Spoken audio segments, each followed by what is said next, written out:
अगोदर प्रत्येक व्यक्ती प्रत्येक मनुष्य हा आपल्या आराध्याला पूजत असते। जसा त्याचा भाव तसा तसा देव हा आराध्याचा भजन करते, पूजन करते, मनन करते, चिंतन करते की बाबा मी जे कार्य हाती घेतले ते कार्य माझे चांगल्या प्रकारे पार पाडू दे, तुझी कृपा पाहिजे, तुझे आशीर्वाद पाहिजे, तुझे मार्ग पाहिजे, मार्गदर्शन पाहिजे। माय बापू संतांनी सांगितलं की भक्ती विना उद्धार नाही कुणाचा, भक्तीसाठी निर्धार पाहिजे मनाचा, ऐका भाव जीवाचा। कोणाची भक्ती करा, कोणा संताची मनाई नाही, पण भक्ती करते वेळी मनाची एकाग्रता असणं आवश्यक आहे। मन चंगा तो कोटी में गंगा, मनाची जर एकाग्रता होणार नाही आणि देव देवळात आणि चित्त खेटरात अशी जर भावना ठेवत असाल तुमच्या त्या करणीला, तुमच्या त्या भक्तीला काही अर्थ राहणार नाही। माय बापू म्हणून साधू संतांनी फार विषय लिहून ठेवले, गीता पुराण लिहिलं की बाबा माणूस जन्मास आला, माणसाचे कर्तव्य काय, माणूस आहे कोण, माणसाने कसं जगावं, माणसाने कसं राहावं, माणसाने संसार कसा करावा, परमार्थ कसा साधावा, या जीवनाचं कल्याण कसं होईल, आपली कीर्ती कशी अमर राहील, या साऱ्या गोष्टीची बाब संतांनी आपापल्या परी लिहून ठेवलं। माय बापू म्हणून या हिंदू धर्मामध्ये सर्वप्रथम गणेश भगवंताला मान दिलं जातं, कारण साऱ्या करून अर्थ नाही, माय बापासारखं तीर्थ नाही। सर्व चार धाम सर्व तीर्थ माय बापाच्या चरणात त्या भगवंताने दाखवलं। सर्व विश्वाचे देवांगण लोटांगण गेले बाबा, तुला सर्व माय बापाच्या चरणात दिसून राहिलं। याचा अर्थ विश्वविधाता तू आहेस, न जीव जंतू पशु पक्षी हे काय बनवलं, हे तू बनवलंस। आम्हाला माहित आहे, अरे मी जन्मात आलो माझ्या आई वडिलांमुळे, माझे आई वडील जन्मास आले माझ्या आजोबाबामुळे, ते राहिले नसते तर मी राहिलो नसतो, आणि मी राहिलो नसतो तर दुनिया पाहिली नसती। माय बापू ज्या गोष्टी आहेत त्या मनाच लागेल। कोणी म्हणतात देव आहे, कोणी म्हणतात नाही, कोणी म्हणतात आहे तो दिसत नाही आणि दिसते तर तो काही करत नाही। माय बापू विचार करायचा आहे, देव राहिला नसता, दिवसाची रात्र झाली नसती, अरे रात्रचा दिवस झाला नसता। माणसाला ताण लागली पाणी मागतो, माणसाला भूक लागली सर्व मागतो, एवढा विद्वान बनवलेला आहे। पण माय बापू या पृथ्वीच्या पाठीवर कितीतरी नर जीव जंतू आहे, त्यांना तारणारा मारणारा कोण आहे, याचा मालक त्याला कोण आहे, तर कोणीतरी विश्वविधाता असायला पाहिजे। त्याच विश्वविधाताची भक्ती करतोय, पूजन करतो आहे, ज्यानं एवढं मोठं विश्व नेमलं आहे। त्या पूजनेसाठी स्वतंत्र तर्ज आहे, त्या स्वतंत्र तर्जवर पूजन आहे, आणि साधू संतांचे विचार मायबापाच्या डोळ्यासमोर मांडतो आहे। एका शब्दाकडे लक्ष असू द्या।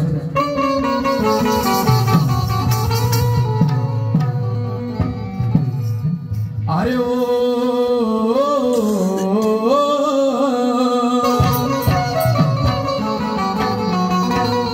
अरे ओ नमो गणा,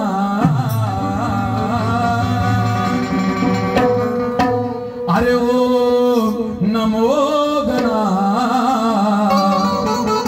ओ नमो गणा, ओ नमो गणा,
कितीतरी दुःखाचा सामना करते मनुष्य, कितीतरी विचारात पडते मनुष्य.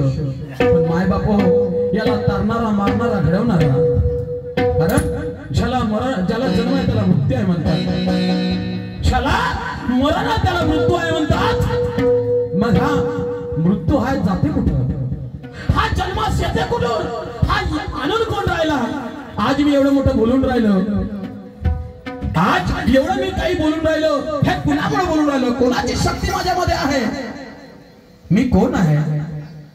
माय बाप हो, या गोष्टीची जाणीव झाली पाहिजे. अरे देव तारी त्याला कोण नाही म्हणतात. कधी कधी माणसाचं मरण जर असेल तर तो घरी बसून मरते, बसल्या बसल्या मरते.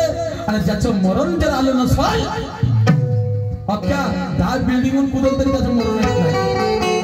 किती महिमा आघात आहे, अपरंपरा आहे. माय बाप हो, परमेश्वराची कृपा घेण्यासाठी माणसाची मनाची एकाग्रता असायला पाहिजे. कारण या तन को खोलो, मन को खोलो, ये तन को खोलो, मन को खोलो. अरे आत्मा अमर सिकंदर है, ईश्वर क्या मिलेगा पगले जो पाप भरा तेरे अंदर है. नाही का. अरे पापाच्या गोष्टी करता मी गंगेत नाहतो, मी अमुक ठिकाणी नाहतो, मी तमुक ठिकाणी नाहतो, पण देव दिसत नाही. अरे मनी नाही भाव देवा, मला भाव देवा शाने भेटायचा नाही रे. देव काही बाजारचा भाजीपाला नाही, कोणत्या वस्तू खतम झाला दुकानात जायच्या नानाचं असं नाही. माय बाप हो, नाही तर मार भक्ती करायची, देव देवळात आणि चित खेटरात. कसं मार सकाळी उठायचं देवाच्या उरावर पाणी, मार सकाळी उठायचं देवाच्या उरावर पाणी, आपल्या उरावर पाणी, पण त्या पाण्याला टाकल्याने काय अर्थ नाही. माय बाप हो, कारण साबण सोड्याने शरीर धुतल्याने मन अंदरचा साफ होत नाही. साबण सोड्याने शरीर धुतल्याने अरे मन अंदरचा साफ होत नाही. आणि कराल खूप तीर्थयात्रा कधी पाप केल्याने माफ होत. कारण विचार करायचा, इथं जर आपण गड्डा खाल्ला कोणाच्या वाईट ठिकाणी आणि कोणाला दिसलं त्या गड्डा यानं खाल्ला, आपल्याला जर कोणी अडवलं, बे तो तुला गड्डा जसा खाल्ला तसा बुजव, जसा गड्डा तुला खाल्ला तसा तो बुजव. मला सांगा, ते गड्डा बुजवण्यासाठी माती लागेल का नाही, लागेल का नाही. माणसाने जर पाप केलं असेल, मार गंगेमध्ये उड्या मारल्या म्हणजे आपलं पाप मुक्त होईल का. अरे जर आपण ते करणी केले गड्डा करून ठेवला, ते गड्डा तर बुजवा लागेल का नाही. ते गड्डा बुजवा लागेल तर कोण्या पद्धतीने बुजवा लागेल नाही का. देवाची आजवारी उभा क्षण भरी, अरे देण्या मुक्तीच्या साधईल्या नाव घ्या. अरे करणीच्या मागे आहे ईश्वर आणि तोच परमात्मा परमेश्वर. देव देव करता अबे तुझ्या पाशी परी जागा भुलला अशी, कशाला काशीला जातं, कशाला पंढरी जातं, तुझं गावाचं नाही का तीर्थ. देव कुठं पाहा लागते. अरे ज्यांना आपल्याला दुनिया दाखवली, ज्याच्यापासून आपण इथे आलो, जे कारण नेले गांजले त्याशी मने जो आपुले, तोच साधू ओळखावा देवते तिच जाणारे. माय बाप हो, तुम्ही दुनिया मोठी चालते, देव नाही म्हणतात. संतांनी म्हटलं, मी म्हणत नाही. हर देश में तू, हर देश में तू, तेरा नाम अनेक है पर एक ही है तू. प्रत्येक भक्ताची भक्ती पाहून त्या परमेश्वराने प्रत्येक धर्मात रूपात अवतार घेतलाय. तो कधी माणसात असेल तर कधी कोणाच्या ह्याच्यात, पण तुमची भक्ती काय नसायला पाहिजे, भक्तीत म्हटलं नाही पाहिजे माणसाला. त्या परमेश्वराची कीर्ती कशी आहे काय म्हणतात त्याला जर ऐका.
माय बाप हो, माणसाच्या अंगात 14 विद्या 64 कला आहेत.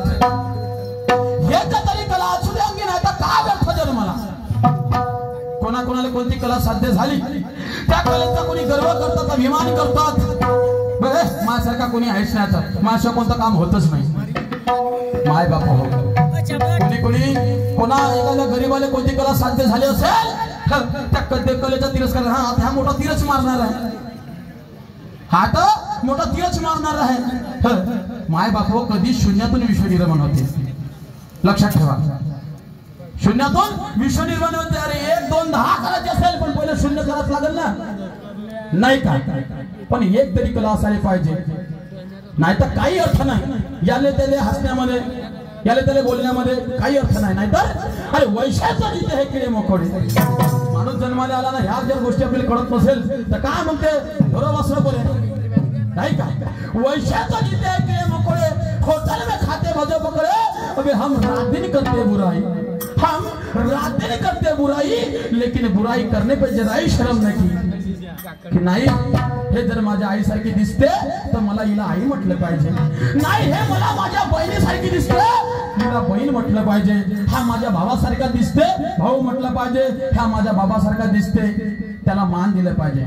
ह्या गोष्टी विसरून जाताना भलतच काय डोक्यात धरतात, भलतच काय डोक्यात धरतात. अरे जीव प्राण ओतावा लागतो समाज सेवा करण्यासाठी. माणूस जन्माला असू द्या ना, कोण्या धर्माचं चालतंय.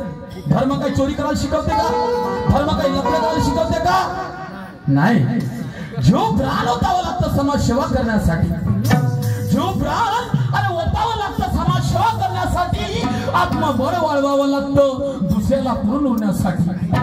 धर्म कोणताही असो, धर्म अरे कोणताही असो, धर्म आहे माणसाला तरुण देण्यासाठी, नाहीतर काही हरामखोर देवाचं नाव घ्या फक्त पोट भरासाठी. शायना माणसाचं मन पडलं आहे, देव देवळा त्यांना चित. साधी परिस्थिती आहे, कबीर महाराजांनी म्हटलेलं आहे, याच्या देवळावर जाऊन पहा म्हणे.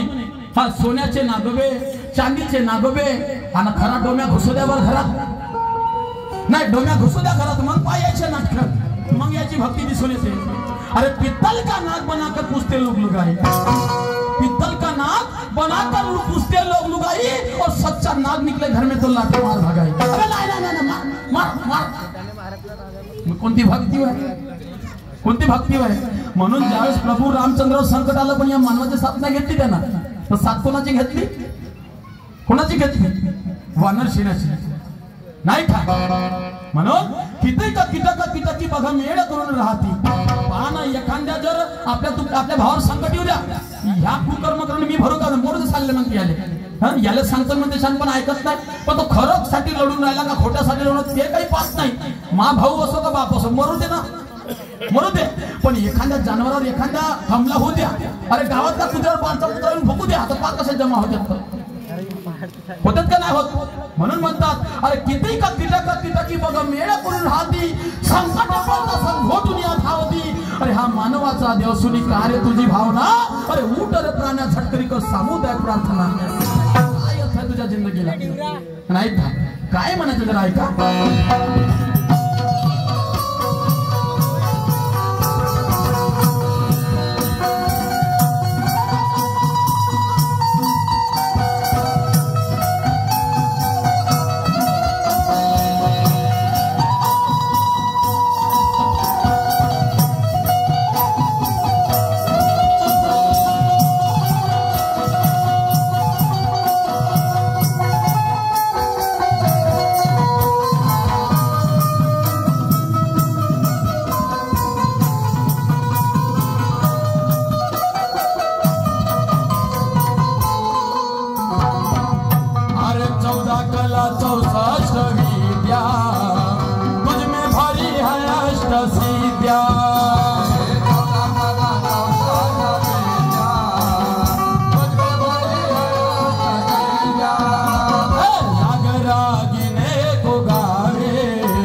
तू साथ दिला नसता, तू वाट दिली नसती तर सांगून गेलो नसतो.